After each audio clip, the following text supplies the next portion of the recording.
The rain hammered against the windows of Thornfield Manor with a violence that seemed to mirror the turmoil in Lady Isabella Hartwell's chest as she stood in the grand foyer, her meagre possessions gathered in a single worn travelling case at her feet.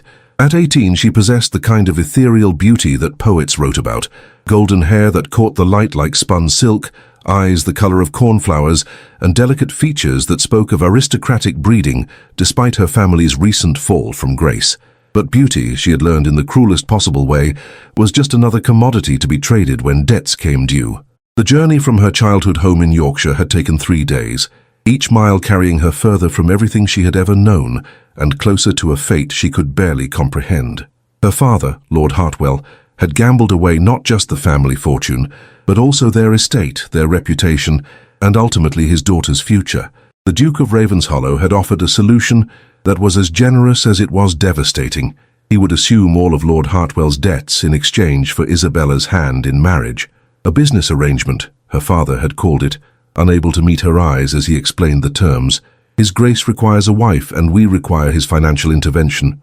It's a perfectly reasonable solution that benefits everyone involved, everyone except Isabella, who had been given no choice in the matter and no say in her own destiny.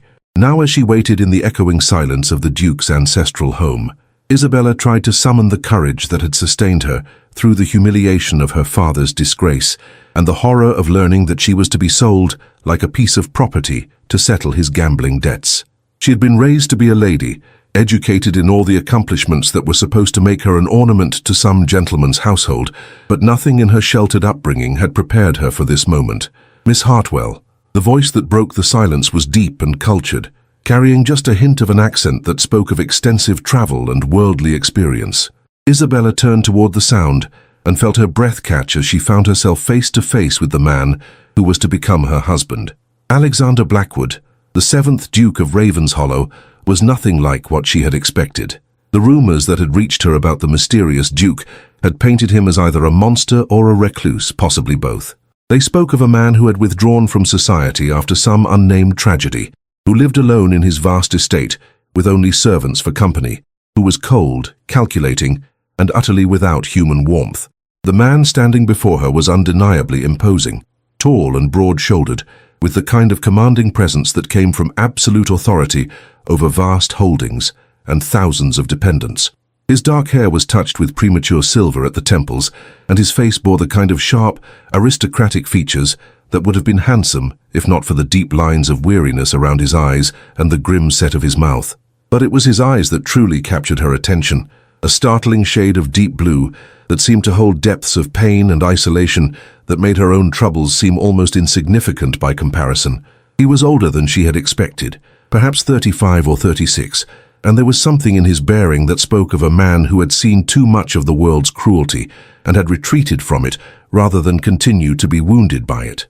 "Your Grace," Isabella said, offering a curtsy that was perfectly executed despite the trembling in her legs. "I am Isabella Hartwell. I believe you were expecting me." "I was," Alexander replied, his voice carefully neutral as he studied her with an intensity that made her feel as though he was cataloguing every detail of her appearance. "I trust your journey was not too arduous?" "It was quite comfortable, thank you," Isabella lied, not wanting to admit that she had spent most of the 3 days fighting back tears and trying to prepare herself for whatever awaited her in this cold, imposing house. Alexander nodded curtly, then gestured toward a doorway that led deeper into the manor. "Perhaps you would like some refreshment before we discuss the arrangements, Mrs. Whitmore, my housekeeper, has prepared rooms for you and dinner will be served at 8. "Arrangements?" Isabella repeated, the word catching in her throat. "The terms of our marriage," Alexander clarified, his tone becoming even more formal. "I believe it would be best if we establish clear expectations from the beginning. This union is a matter of necessity rather than inclination, and I think we will both be more comfortable if we understand precisely what is required of each of us." The words hit Isabella like physical blows, each one driving home the reality of her situation with brutal clarity. She was not a bride but a business acquisition, not a wife but a solution to a financial problem.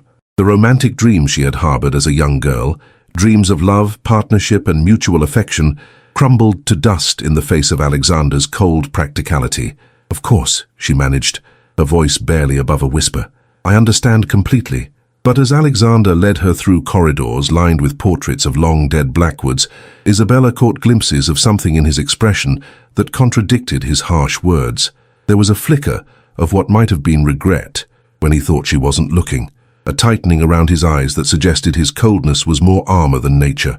It was a small thing, barely noticeable, but it gave her the first hint that there might be more to the Duke of Ravenshollow than the rumors suggested. The rooms that had been prepared for her were magnificent, a suite of chambers decorated in shades of blue and gold that complemented her coloring perfectly. The sitting room was filled with fresh flowers. The bedroom boasted a four-poster bed that could have accommodated a small family, and the dressing room was larger than her entire bedroom had been at home. It was luxury beyond anything she had ever experienced, but it felt more like a beautiful prison than a welcome. Mrs. Whitmore, the housekeeper, was a woman of perhaps 50 with kind eyes and a motherly manner that provided the first genuine warmth Isabella had encountered since her arrival. "I do hope you'll be comfortable here, my lady," she said, as she supervised the unpacking of Isabella's few belongings. "His Grace has been quite particular about ensuring that everything is to your liking." "It's all very beautiful," Isabella replied truthfully, though she couldn't help but notice how small and shabby her possessions looked in such grand surroundings. "Has the Duke been, that is, has he lived alone here for very long?" Mrs. Whitmore's expression grew carefully neutral, the kind of diplomatic blankness that servants perfected when discussing their employer's private affairs. "His Grace values his privacy, my lady. He's a good master, fair and generous, but he prefers the quiet life here at Ravenshollow to the bustle of London society." "I see," Isabella said, though she suspected there was far more to the story than the housekeeper was willing to reveal. "And the household staff? Are there many of us?" "Oh yes, my lady. Ravenshollow employs nearly 100 people between the house and the grounds.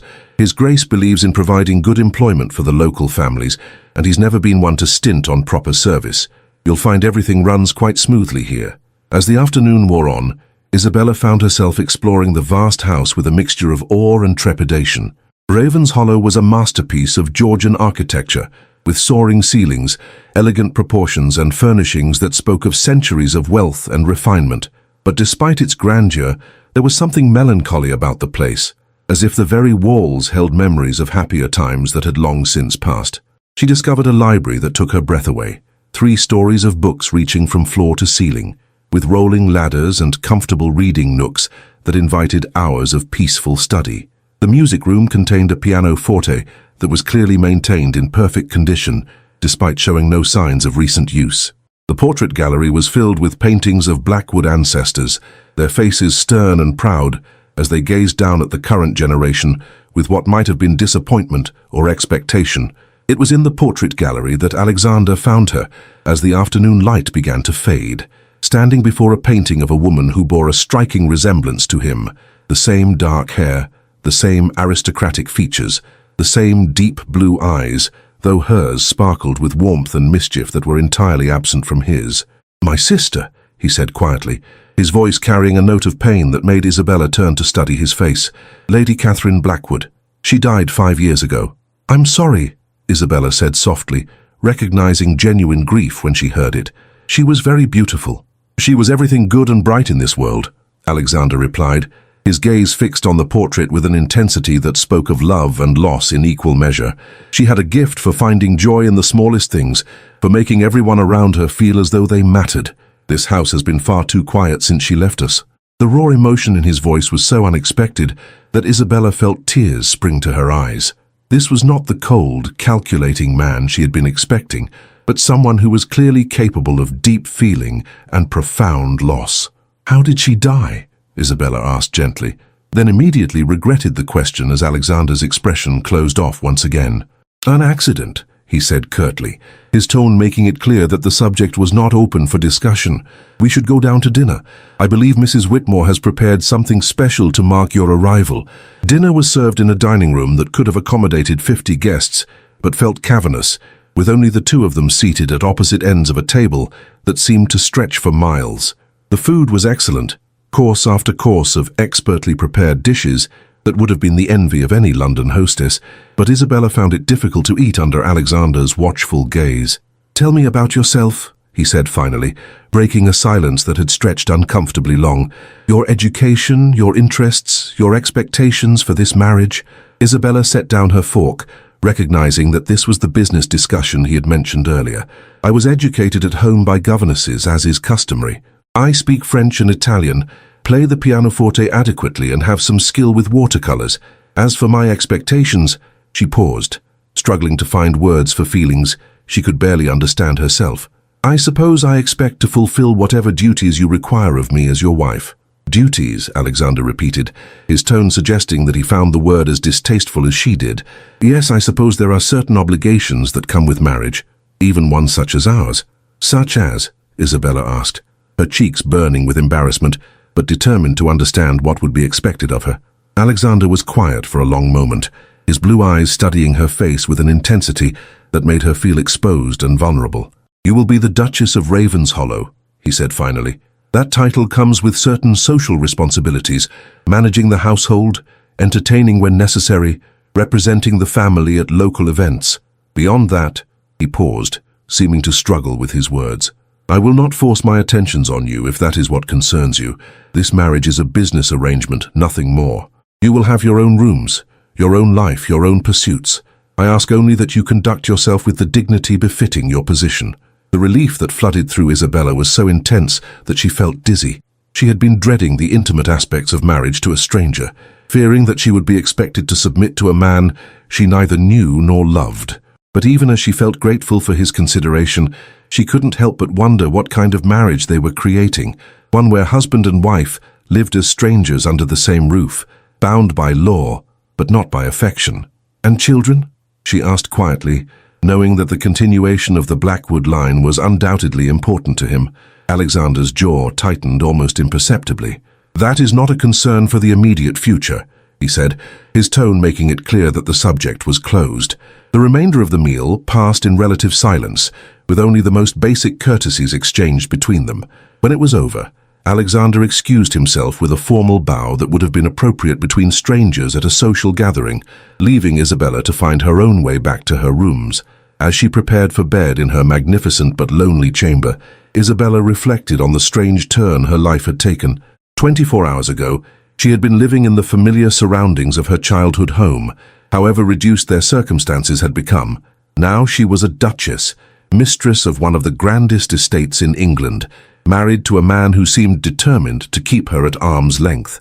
But as she lay in the enormous bed, listening to the rain continue its assault on the windows, Isabella found herself thinking not about Alexander's coldness, but about the pain she had glimpsed in his eyes when he spoke of his sister. There was more to the Duke of Ravenshollow than he wanted her to see, and despite everything, she found herself curious about the man behind the carefully constructed facade. Sleep, when it finally came, brought dreams of empty corridors and closed doors, of voices calling from rooms she could never quite reach, and of blue eyes that held secrets she was desperate to understand. The first weeks. The morning brought no relief from the strangeness of Isabella's new situation. She woke to find that breakfast had been laid out in her sitting room, a solitary meal for one that made it clear that the Duke did not intend to share even the most basic domestic routines with his new wife. A note from Mrs.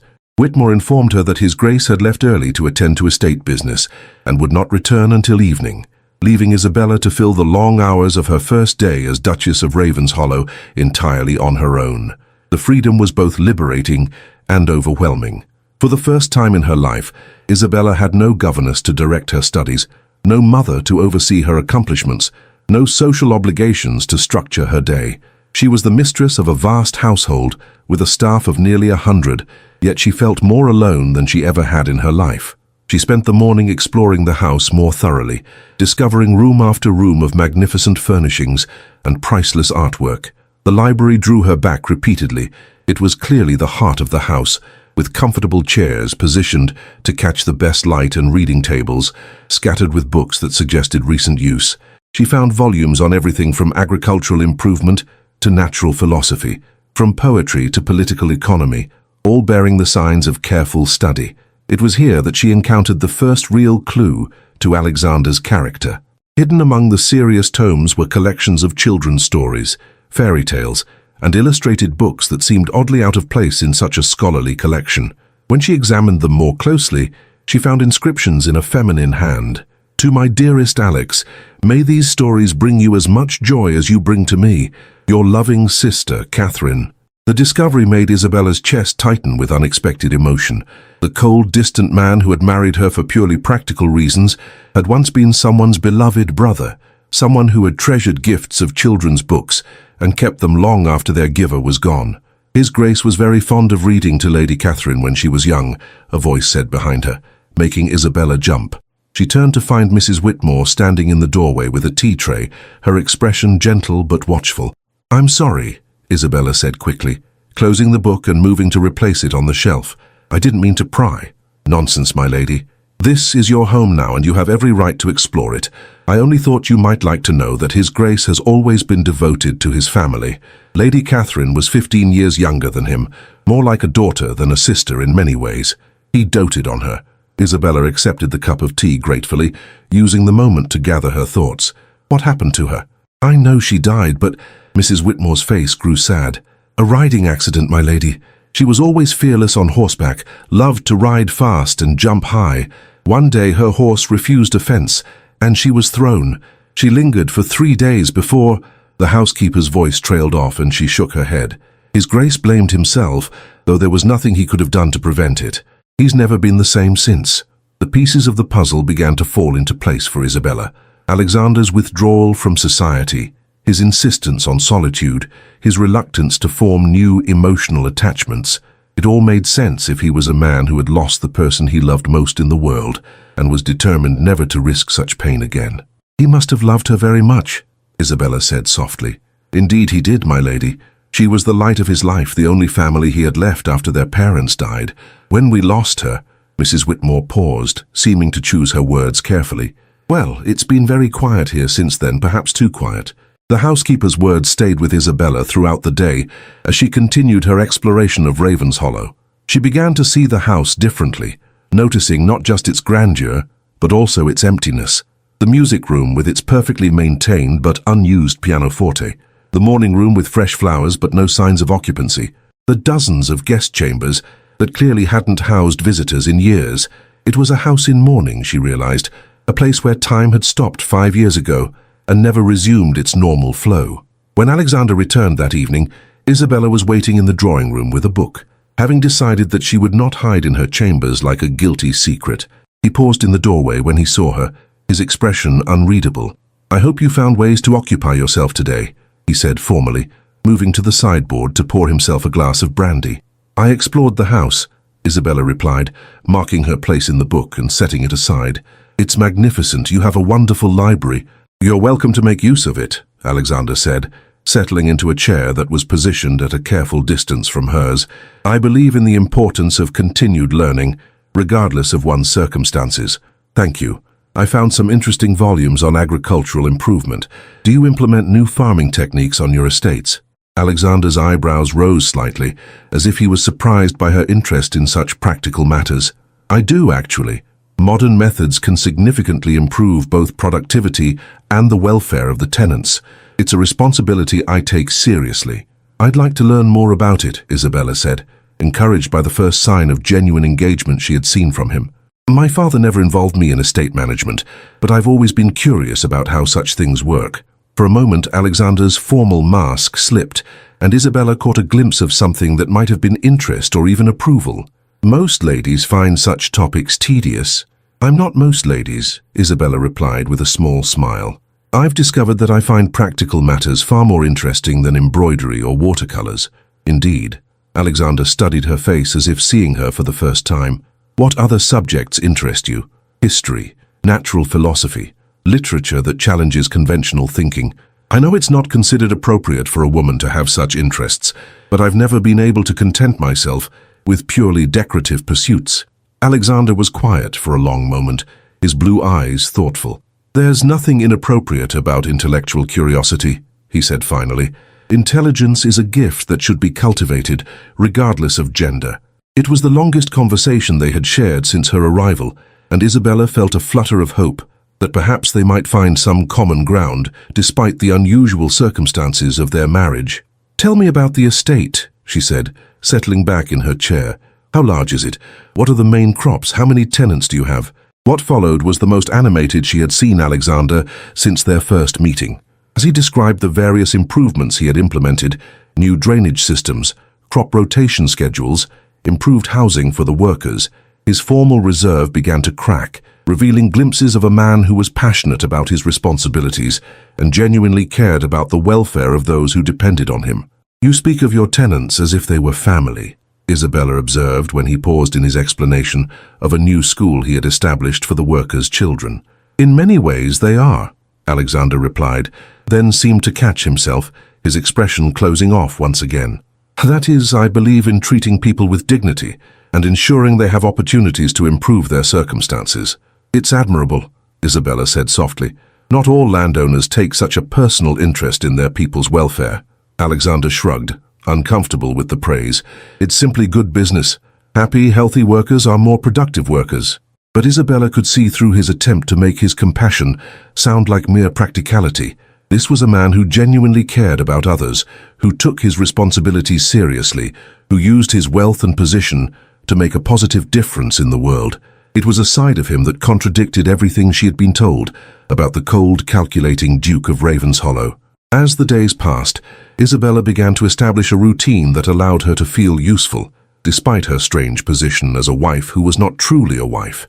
She spent her mornings in the library, reading voraciously about subjects that had been forbidden to her in her previous life. She devoted her afternoons to learning about the household management, working with Mrs. Whitmore to understand the complex systems that kept Ravenshollow running smoothly.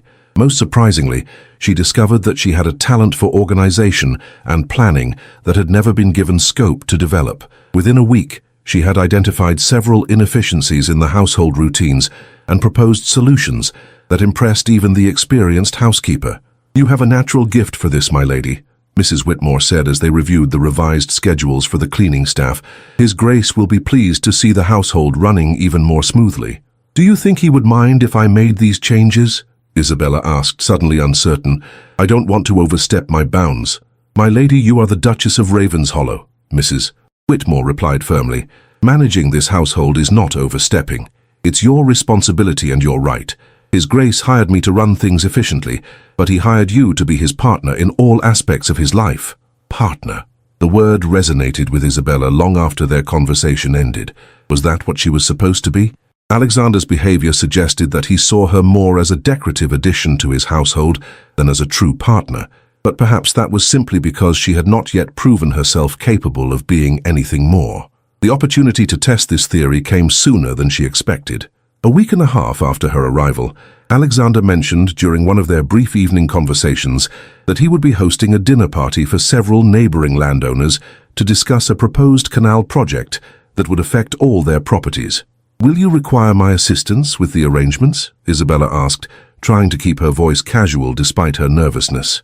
Alexander paused in the act of turning a page in the agricultural journal he had been reading. "I had planned to have Mrs. Whitmore handle the details, as she has in the past."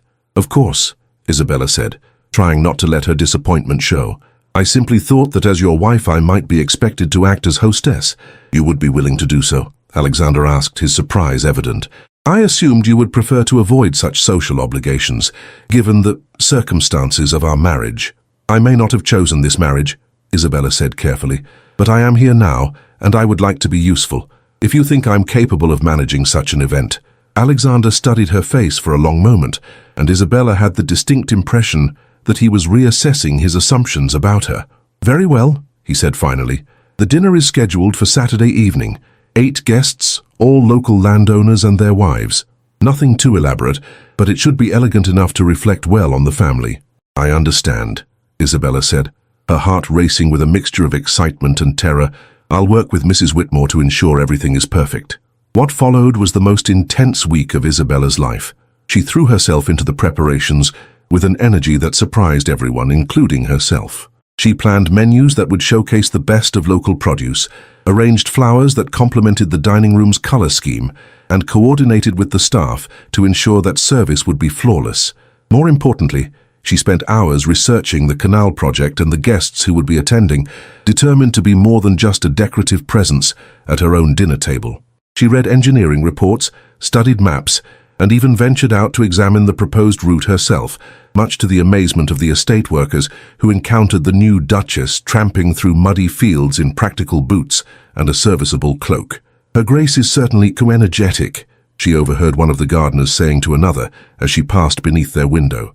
"Aye, and sharp as a tack too," came the reply. "Asked me more questions about drainage in 10 minutes than His Grace's previous guests have in 10 years. The night of the dinner party arrived with Isabella in a state of nervous anticipation that she tried desperately to hide. She had chosen her finest gown, a creation of deep sapphire silk that brought out the blue in her eyes, and had been her mother's parting gift before the family's disgrace. Her golden hair was arranged in an elegant style that Mrs. Whitmore's niece, who served as lady's maid, had spent an hour perfecting.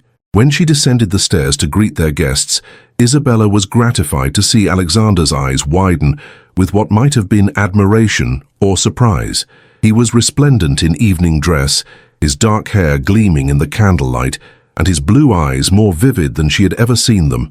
"You look lovely," he said quietly as she joined him in the entrance hall, and for the first time since their marriage, his compliment seemed genuine rather than merely polite. "Thank you," Isabella replied, her cheeks warming with pleasure. "I hope the evening goes well." "I'm sure it will," Alexander said, and there was something in his tone that suggested he was beginning to have confidence in her abilities. The guests began to arrive shortly thereafter, and Isabella found herself genuinely enjoying the role of hostess for the first time in her life. She greeted each couple with warmth and grace, made conversation that put everyone at ease, and guided them smoothly from the drawing room to the dining room when the time came. But it was during dinner itself that Isabella truly began to shine. The conversation naturally turned to the proposed canal project, and instead of remaining silent as was expected of ladies at such gatherings, Isabella found herself drawn into the discussion by her genuine knowledge of the subject. "The engineering challenges are significant," Mr. Pemberton, one of the neighboring landowners, was saying. "The terrain in that section is quite difficult, with several hills that would need to be cut through or circumvented." "Actually," Isabella said, then paused as all eyes turned to her, "I believe the latest surveys suggest that a series of locks might be more practical than attempting to cut through the hills directly. The French have had remarkable success with similar projects using that approach." The silence that followed was so complete that Isabella began to fear she had committed some terrible social error. Then Mr. Pemberton leaned forward with obvious interest. "You've studied the French canal systems, Your Grace?" he asked, using her title with a respect that hadn't been there earlier in the evening. "I've been reading about them," Isabella replied, her confidence growing as she realized that her knowledge was being taken seriously. "The engineering principles are fascinating, and the economic benefits to the regions they serve have been quite remarkable." What followed was the most stimulating conversation Isabella had ever experienced. She found herself discussing technical details with men who had initially dismissed her as merely decorative, offering insights that were not only welcomed but actively sought. More importantly, she noticed Alexander watching her with an expression she had never seen before, something that might have been pride, or admiration, or simply surprise at discovering that his wife was far more than he had expected. "Your Grace," said Lady Pemberton as the ladies withdrew after dinner, "I must say your knowledge of engineering and economics is quite remarkable. However did you acquire such expertise?" "Books, mostly," Isabella replied with a smile. "I've always been curious about how things work, and I've been fortunate to have access to an excellent library." "Well, you've certainly impressed the gentlemen," Lady Pemberton continued. "I don't think I've ever seen them so animated during a discussion of canals and commerce. Usually such topics send us ladies into fits of boredom." "I find them fascinating," Isabella said honestly. "There's something deeply satisfying about understanding how human ingenuity can overcome natural obstacles and create prosperity for entire regions." When the gentlemen rejoined them in the drawing room, Isabella was pleased to see that the animated discussion was continuing. Alexander, in particular, seemed more engaged and alive than she had seen him since her arrival, participating in the conversation with an enthusiasm that reminded her of his passion when discussing his own estate improvements. As the evening wound down and their guests began to take their leave, Isabella felt a sense of accomplishment that was entirely new to her. She had not merely survived her first social test as Duchess of Ravenshollow, she had excelled at it, proving to herself and others that she was capable of being far more than a decorative addition to Alexander's household. "Thank you for a delightful evening, Your Grace," Mr. Pemberton said as he shook hands with Alexander at the door, "and please give my compliments to the Duchess. Her insights into the canal project were most valuable. I hope we'll have the opportunity to continue our discussion at future gatherings." When the last guest had departed and the house had settled into quiet, Isabella found herself alone with Alexander in the drawing room, both of them still glowing with the success of the evening. "That went well," Alexander said, his tone carefully neutral but his eyes betraying what might have been satisfaction. "I hope I didn't overstep," Isabella replied, suddenly uncertain now that the excitement of the evening was fading. "I know ladies aren't supposed to involve themselves in such discussions, but I found the subject so interesting that I couldn't help myself." "You didn't overstep," Alexander said firmly. "You were magnificent. I had no idea you possessed such knowledge or such natural skill as a hostess. You've given me much to think about." The words were simple, but they carried a weight of meaning that made Isabella's heart race. For the first time since her arrival at Ravenshollow, she felt as though Alexander was truly seeing her, not as a burden imposed upon him by circumstances, but as a person with her own capabilities and contributions to make. "I'd like to be useful," she said softly. "I know this marriage isn't what either of us would have chosen, but we're bound together now, and I'd prefer to make the best of it rather than simply endure it." Alexander studied her face in the candlelight, his blue eyes thoughtful and unguarded, for perhaps the first time since she had known him. "What would making the best of it look like to you?" Isabella considered the question carefully, knowing that her answer might determine the entire future course of their relationship. "Partnership," she said finally. "Not the kind of marriage where the wife is merely ornamental, but one where both parties contribute their strengths to building something better than either could achieve alone." "Partnership," Alexander repeated as if testing the word. "That's not what I expected when I agreed to this arrangement." "What did you expect?" Isabella asked, genuinely curious. Alexander was quiet for a long moment, his gaze fixed on the dying fire. "I expected to fulfill my obligation to marry and produce an heir, while maintaining the emotional distance that has served me well these past 5 years. I expected a wife who would be content with the material benefits of her position and would not require anything more personal from me. And now," Isabella prompted gently, "now I find myself wondering if I was wrong to assume that emotional distance was the safest course," Alexander admitted, his voice so quiet that Isabella had to lean forward to hear him. "Tonight, watching you engage with our guests, seeing your intelligence and grace, it reminded me of what I've been missing by choosing isolation over connection." The admission was so unexpected, so vulnerable, that Isabella felt tears spring to her eyes. This was the first crack in the armor that Alexander had built around his heart, the first sign that the cold, distant man she had married might be capable of becoming something more. "It doesn't have to be all or nothing," she said softly. "We could start slowly, learn to trust each other, see what develops naturally between us." Alexander looked at her then with an intensity that made her breath catch. "You would be willing to do that, despite the circumstances that brought you here, despite the fact that you had no choice in this marriage?" "I'm here now," Isabella said simply. "I can choose to be bitter about the past, or I can choose to make the best possible future from the present circumstances. I'd rather choose hope over resentment." "Hope," Alexander said, and for the first time since she had known him, his smile was genuine and warm. Perhaps that's exactly what this house has been missing. As they said goodnight and went their separate ways to their respective chambers, Isabella felt as though something fundamental had shifted between them. They were still strangers in many ways, still bound by an arrangement that neither had chosen, but for the first time she could see the possibility of something real, growing from the artificial foundation of their marriage. It was a beginning, fragile and uncertain, but full of promise nonetheless. Growing understanding. The success of the dinner party marked a turning point in Isabella's relationship with both Ravenshollow and its master. Alexander began including her in more aspects of estate management, initially asking for her opinion on household matters, but gradually expanding to seek her input on broader issues affecting the property and its tenants. "I've been thinking about your suggestion regarding the canal project," he said one morning as they shared breakfast, a new development that had evolved naturally from their improved rapport. "Your point about the French lock system has considerable merit. Would you be interested in reviewing the engineering reports with me?" Isabella's face lit up with pleasure. "I would love to. I've been reading more about hydraulic engineering, and I have some ideas about how the water management might be optimized." What followed was the most intellectually stimulating morning of Isabella's life.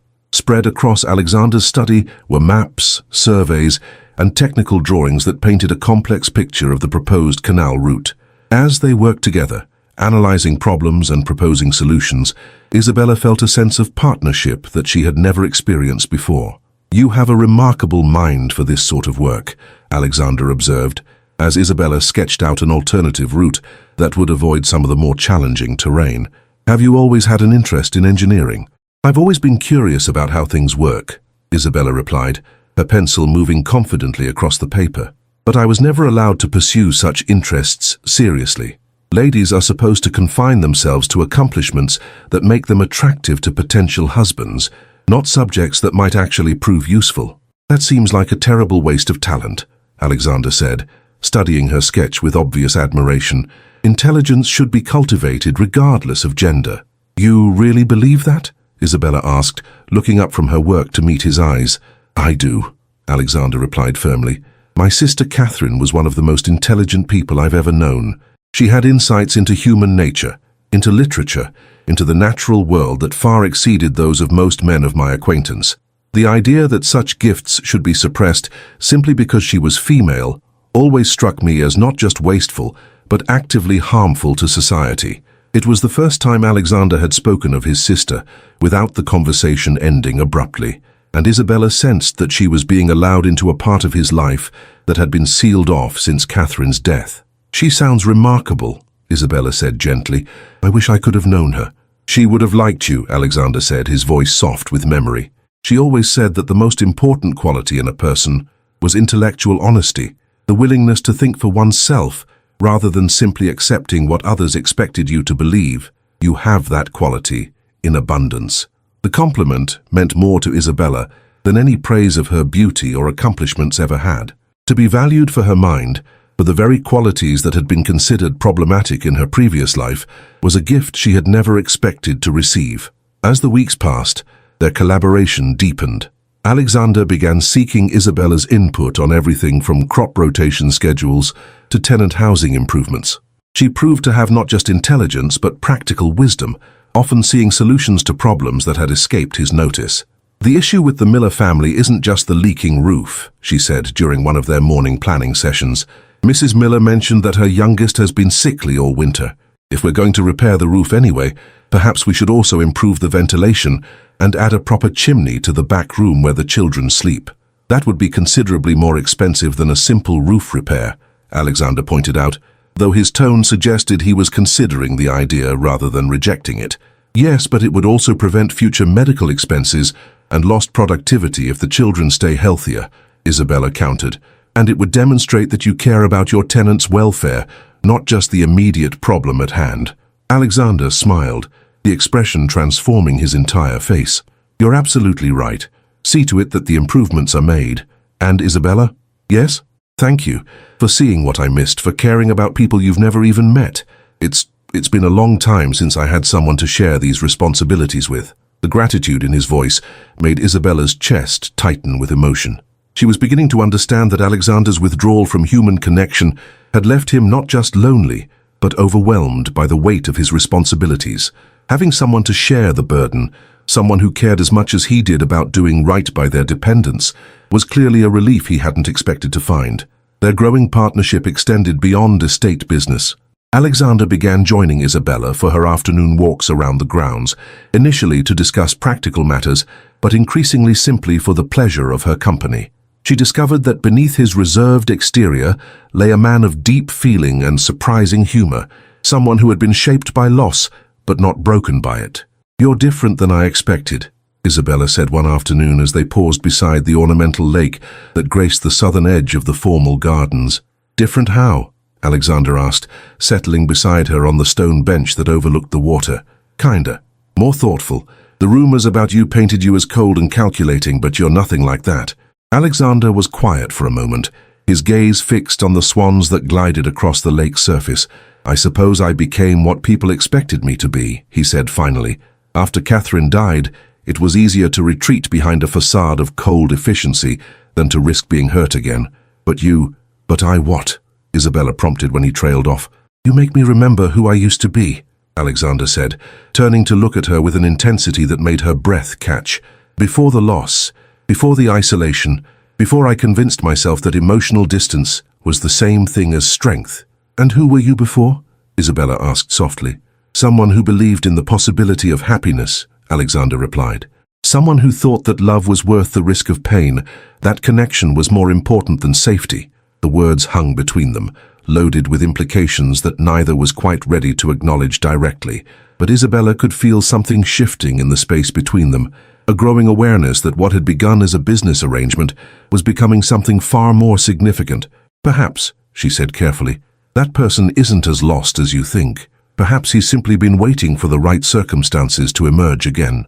Alexander's smile was soft and wondering. Perhaps he has. The moment was interrupted by the arrival of a messenger bearing urgent news from London. Alexander's expression grew grim as he read the dispatch, and Isabella felt a chill of foreboding. "What is it?" she asked. "Your father," Alexander said quietly. "He's been arrested for fraud. It seems his debts were even more extensive than we knew, and he's been using forged documents to secure additional loans. The scandal is significant." Isabella felt the blood drain from her face. "How significant?" "Significant enough that it will likely affect us as well," Alexander replied, his tone gentle but honest. "Our marriage will be seen as either complicity in his schemes or evidence that I was deceived along with his other victims. Either way, it will damage the family's reputation." "I'm so sorry," Isabella whispered, tears springing to her eyes. "I never imagined. I thought his gambling was the extent of it. I had no idea he was involved in anything criminal." "I know you didn't," Alexander said firmly, reaching out to take her hand in his. "This is not your fault, Isabella. You're as much a victim of his deception as anyone." "But it will hurt you," Isabella said, her voice breaking. "Your reputation, your standing in society, your business relationships, all of it will be damaged because of your association with me." Alexander was quiet for a long moment, his thumb stroking gently across her knuckles. When he spoke, his voice was steady and sure. "Let me tell you something about reputation," he said. 5 years ago, I had an impeccable reputation in society. I was invited to every important gathering, consulted on matters of political significance, considered one of the most eligible bachelors in England, and I was miserable, isolated, going through the motions of a life that felt empty and meaningless. He turned to face her fully, his blue eyes intense with conviction. "These past weeks with you have shown me what it means to have a true partner, someone who shares my values and my commitment to doing good in the world. That partnership is worth more to me than all the social approval in London. If society chooses to judge us based on your father's crimes rather than our own character and actions, then society's judgment is worthless." "You really mean that?" Isabella asked, hardly daring to believe what she was hearing. "I mean it completely," Alexander replied. "You are my wife, Isabella, not because of any debt or obligation, but because I choose you. I choose your intelligence, your compassion, your strength in the face of adversity. I choose the partnership we've built and the future we're creating together." The declaration was so unexpected, so powerful, that Isabella felt tears streaming down her cheeks. "Alexander, I love you," he said simply, the words falling between them like a benediction. "I didn't expect to, didn't plan to, but I do. I love your brilliant mind, your generous heart, your refusal to be diminished by circumstances beyond your control. I love the way you've brought life back to this house, purpose back to my days, hope back to my future." "I love you too," Isabella whispered, the words she had been afraid to even think finally finding their voice. "I think I've been falling in love with you since that first dinner party, when I saw how much you care about your responsibilities, how deeply you feel things despite trying to hide it. The kiss that followed was everything their careful courtship had been building toward, tender and passionate, desperate and gentle, a perfect expression of the love that had grown from the most unlikely beginnings. When they finally broke apart, both were breathless and laughing through their tears. "What happens now?" Isabella asked, her forehead resting against his. "Now we face whatever comes together," Alexander replied, "as partners, as equals, as two people who have chosen each other, despite everything that tried to keep us apart. Even if it means scandal, social ostracism, damage to everything you've built, especially then," Alexander said firmly. "I've learned something important these past weeks, Isabella. A life lived in isolation, no matter how respectable or secure, is not really living at all. I'd rather face any scandal with you by my side than face a lifetime of loneliness without you." As they sat together beside the lake, holding each other close as the afternoon light faded into evening, both Isabella and Alexander knew that their greatest challenges still lay ahead. The scandal surrounding her father would test their newfound love in ways they could barely imagine, and society's judgment would be harsh and unforgiving. But they also knew that they had found something rare and precious, a love that had grown from mutual respect and shared values, a partnership that made both of them stronger than they could ever be alone. Whatever storms lay ahead, they would weather them together, proving that the strongest foundations for marriage were not duty or obligation, but choice, trust, and the courage to love, despite the risks. The girl who had been given to a solitary duke to settle her father's debt had become a woman who chose her own destiny, and the duke who had thought himself incapable of love had discovered that the right person could heal even the deepest wounds. Together, they would face the future with hope, knowing that they had already overcome the greatest obstacle of all, the fear of opening their hearts to another person. Their love story was just beginning, but it was already a testament to the transformative power of choosing connection over isolation, trust over fear, and love over the safety of emotional distance. In a world that often reduced marriage to mere transaction, they had created something revolutionary, a true partnership built on equality, respect, and the radical belief that two people who truly see and value each other can overcome any obstacle life places in their path. 5 years later, the morning sun streamed through the windows of Ravenshallow's breakfast room as Isabella reviewed the correspondence that had arrived with the early post. At 23, she had grown into her role as Duchess with a grace and confidence that impressed everyone who knew her, but it was her genuine warmth and intelligence that had won the hearts of both the local community and, eventually, London society itself. "Anything interesting?" Alexander asked as he entered the room, their 3-year-old daughter Catherine perched on his shoulders and giggling with delight at her elevated view of the world. "Several invitations to speak at ladies' educational societies," Isabella replied with a smile, "and a letter from the Canal Commission thanking us for our continued consultation on the project. Oh, and this." She held up an official-looking document with obvious satisfaction, "the final legal papers regarding my father's estate. The courts have officially cleared me of any involvement in his fraudulent activities, and the last of his debts have been settled." Alexander set young Catherine down and moved to embrace his wife, his relief evident. The scandal surrounding Lord Hartwell's crimes had indeed damaged their social standing for a time, but their response to the crisis had ultimately enhanced their reputation rather than destroying it. Instead of retreating from society, they had faced the accusations head-on, opening their books to investigation and using their own resources to compensate some of her father's victims. "It's finally over," Alexander said, holding Isabella close. "You're completely free of his shadow." "We're free," Isabella corrected, looking up into the blue eyes that still made her heart race after 5 years of marriage. "We faced it together, and we came through it stronger." The sound of carriage wheels on gravel drew their attention to the window, where they could see a familiar coach approaching the house. "Uncle James!" little Catherine exclaimed, recognizing the vehicle that belonged to Alexander's closest friend and political ally. "Is Aunt Margaret coming too?" "I believe so," Alexander replied, lifting his daughter again. "They're here for the ceremony this afternoon." The ceremony in question was the dedication of the new school that Isabella had designed and Alexander had funded for the children of their tenants and the surrounding community. It was the latest in a series of progressive initiatives that had made Ravenshollow a model for enlightened estate management, but more than that, it represented the fulfillment of a shared vision that had grown from their partnership. "Nervous?" Alexander asked as they prepared to greet their guests. "Excited," Isabella replied honestly. "This school represents everything we've worked toward, the belief that education should be available to all children, regardless of their circumstances, that intelligence deserves to be nurtured wherever it's found." As they welcomed their friends and prepared for the afternoon's festivities, Isabella reflected on the extraordinary journey that had brought them to this point. The frightened 18-year-old who had arrived at Ravenshollow to settle her father's debt had become a woman who used her position and influence to create positive change in the world. The solitary duke who had retreated from human connection had become a loving husband and father whose partnership with his wife was admired throughout England. Their marriage had indeed changed everything, but not in the ways either of them had expected. Instead of a cold arrangement based on financial necessity, they had created a warm partnership based on mutual respect and shared values. Instead of emotional distance, they had chosen vulnerability and trust. Instead of merely surviving their circumstances, they had used them as the foundation for building something beautiful and meaningful. "Ready?" Alexander asked as they prepared to leave for the school dedication. "Ready," Isabella replied, taking his offered arm and smiling at their daughter, who was practically bouncing with excitement. As their carriage rolled through the countryside toward the new school, Isabella thought about the words she would speak at the dedication ceremony.